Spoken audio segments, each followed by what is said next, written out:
Fantasy Life for the 3DS is one of the best games I've ever played. The reason why I say this is because when I played it on the 3DS, it was probably one of the best things ever created for the 3DS. So there were two games on the 3DS that I really loved. It was Animal Crossing New Leaf, and Fantasy Life. Fantasy Life is amazing. It is genuinely one of my favorite games, and I do feel that the sequel, Fantasy Life I, The Girl Who Steals Time, will become popular. Fantasy Life for the 3DS was really popular on the 3DS. It was a really popular game for the 3DS. The game used to be really, not many people played it, but it was popular for the 3DS. It was really, one of my favorite games for the 3DS, and many people's favorite game was Fantasy Life for the 3DS. It was one of the best games. It never got popular because YouTubers couldn't make videos on Fantasy Life without installing a capture card for their 3DS. A capture card is what allows YouTubers to take videos of their 3DS without having to basically like take a camera and pointing, like usually what people do is they just take their camera and point it at the 3DS to record it, because you have to literally modify your 3DS in order to take video of it. With an Xbox or any device with HDMI support, usually what would happen is that you would plug it into a capture card, like an HD60 or an HD60S. And what would happen is that it would capture it, and you would capture it through OBS. But what happened is that people had to modify their 3DS because that you cannot plug your 3DS into a TV, or it doesn't have HDMI, so you cannot capture it. And because of that, it never got popular among YouTubers. But I am so certain that Fantasy Life I, The Girl Who Steals Time, will become popular among YouTubers because it's just so easy to capture. The game is going to have a PC port on Steam. It's gonna be on Switch. It's gonna be on Xbox, even PlayStation. Even the old gen consoles are getting it. And the reason why I really like this is because it's just it's really so good that like people can like now record their gameplay for Fantasy Life, and the only people that could really record it back in the day were the very big Nintendo YouTubers like Swimming Bird and a few others, but not many. There were a ton of people who loved Fantasy Life, but never got to share it with anyone because, of course, it's so hard to share the game with other people or share your footage of it with other people if you can't record your gameplay. But now people will be able to record it. And I feel like Epic Games has invested, or secretly invested, in Level 5 in order to, because Epic Games knows this, I think they reached out to Fantasy Life or Level 5 to put like crossplay into the game, which is good for everyone, but what I'm afraid is going to happen is that they're going to like add microtransactions to Fantasy Life, which they've already done in Fantasy Life for the phone, or Fantasy Life Online, I mean. And Fantasy Life Online was actually one of the best mobile games out there. It was one of the best mobile games, but it was still a free mobile game. It still has all the like microtransactions and stuff. But what I'm hoping for is that they don't include any microtransactions for Fantasy Life I, The Girl Who Steals Time. I'm hoping that they don't. They've already added a digital deluxe, but I'm a big fan of physical media because right now, Fantasy Life for the 3DS has a few DLCs that, actually just one DLC that is not able to be bought anymore because of the eShop shut down on the 3DS, and basically there's no way to get it anymore unless you buy a physical copy. So you gotta buy a physical copy of the game. You can't buy it online anymore, which is why I like physical copies.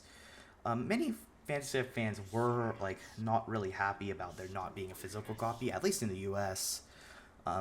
In and because of that, now it's going to be digital only. It might get released physically later, but hopefully it does. And I do feel like that Fantasy Life would really benefit from a physical release. Just because I really want the game to become a really big classic. Like I want it, like I feel like that in the future when Fantasy Life gets popular, or if it gets popular, I feel like that the original Fantasy Life for the 3DS will become super valuable. Right now it's about $130, I think. I don't know, I haven't checked, but I think it's like $130. Like it's really hard to basically just get games that aren't released anymore. And I really don't like it when games aren't released, or unreleased, I mean delisted. I really hate when that happens because then I can't get the games anymore. In fact, most of my favorite games were delisted at some point. Sonic Generations was delisted and replaced with Sonic X Shadow Generations.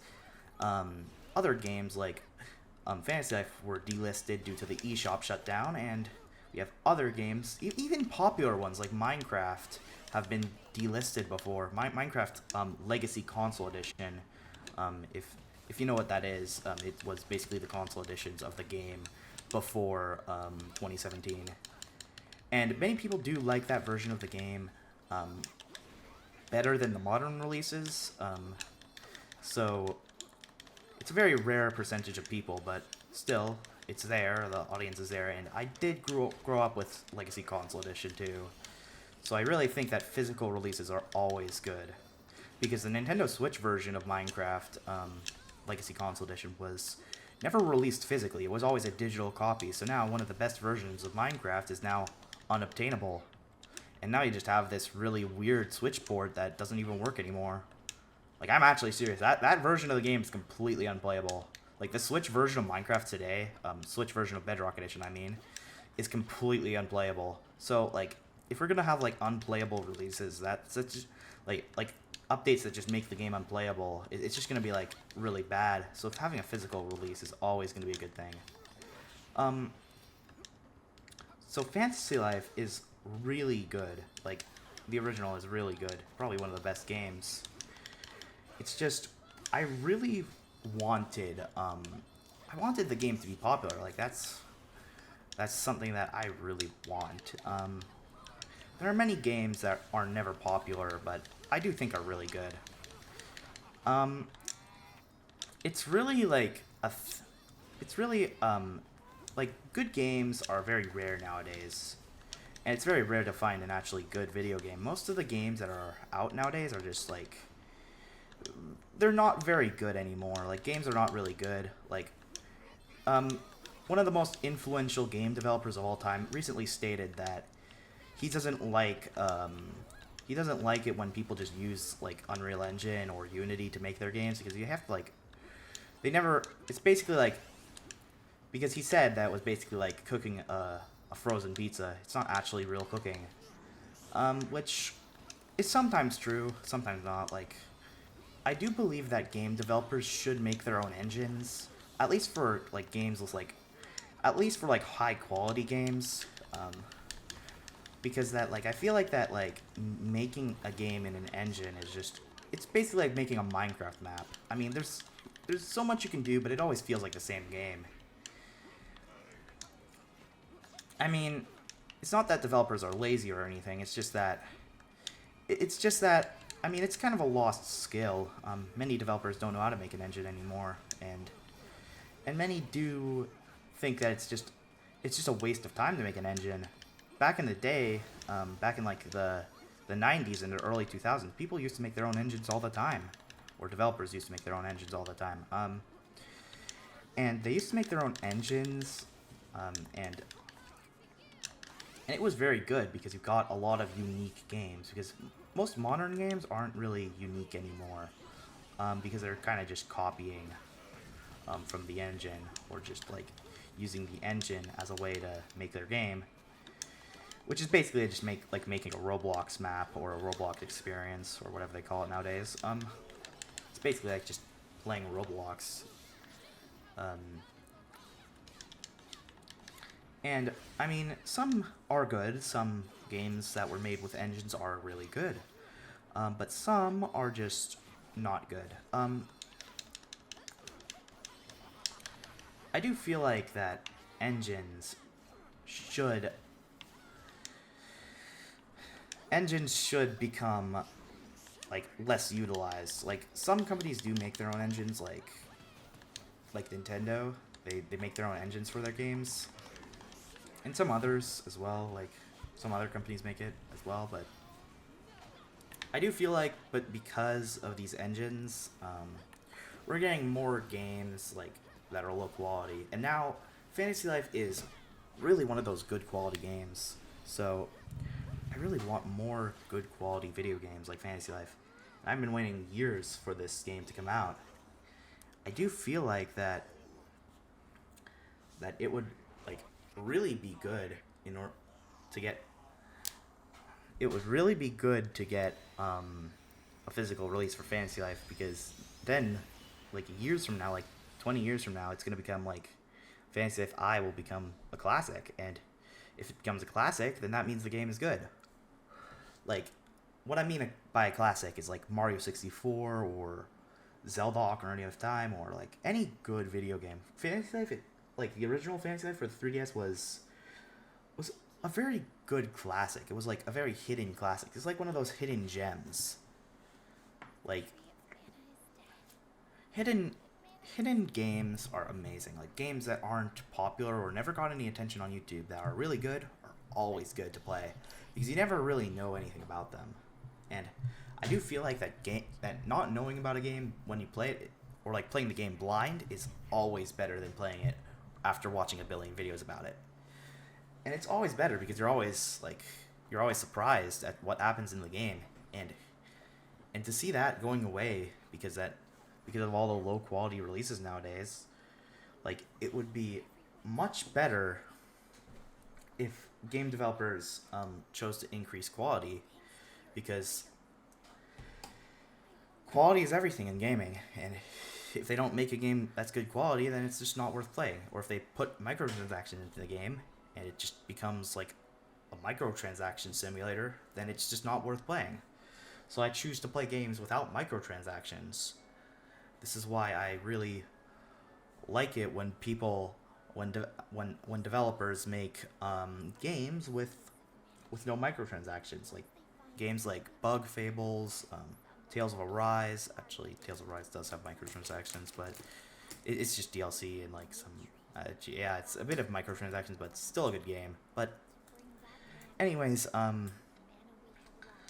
microtransactions are pretty bad because it kind of just undermines the whole experience.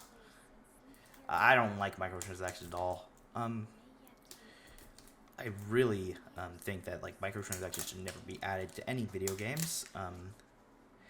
And I think that games should just be like $60 or even $90. I'm okay with paying $90, but I'm okay with playing $90 for a video game, or even on Game Pass. Like if they're on Game Pass, like then they're free. I don't know how much money developers get from Game Pass, but as long as it's like enough to like fund the game, then I think that like Game Pass would be good. As long as there's still physical releases. What I do think that would be good is if developers like still released physical games for PC.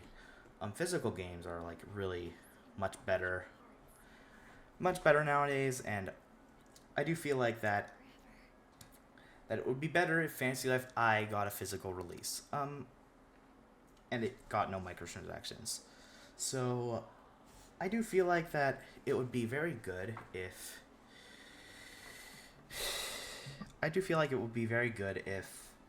the game never had any microtransactions. So that would be amazing, and I would really love the game if that happened. But it's inevitable at this point. Every game will have microtransactions. Whether you like them or not, they will have microtransactions. So it's just something that we have to expect at this point. I do think that that it would be very, very good if Fantasy Life got popular. If it did get popular, then that would be amazing. Like, I do feel like that it would like revive like an entire genre of video game. Like there's gonna be like a bunch of other fantasy games being created. Like there's gonna be a bunch of other fantasy style games created. If it does become popular, that would kind of put an end to the shooter genre. You know, the shooter games like that are popular on like Xbox and PlayStation. I don't know why they're so popular, but like it's really good having to see a fantasy style game come to these platforms, because I mean most of the games on Xbox and PlayStation are just shooters. Like I don't know why they're popular. I really don't. Like every time I've played one, I've never had a good experience with them. But it's just like really a good thing to have a fantasy game come out in 2025. And I do think that it would be very good if the game became popular. So I do think that it would be very good. So thank you guys for watching. See you in the next video where you'll see more of my really weird opinions on gaming. Really unusual gaming opinions. In the next video, I'm probably going to talk about how PC gamers killed physical games, and how they should really regret their choices of not including optical drives inside their computers. But till next time, see you guys.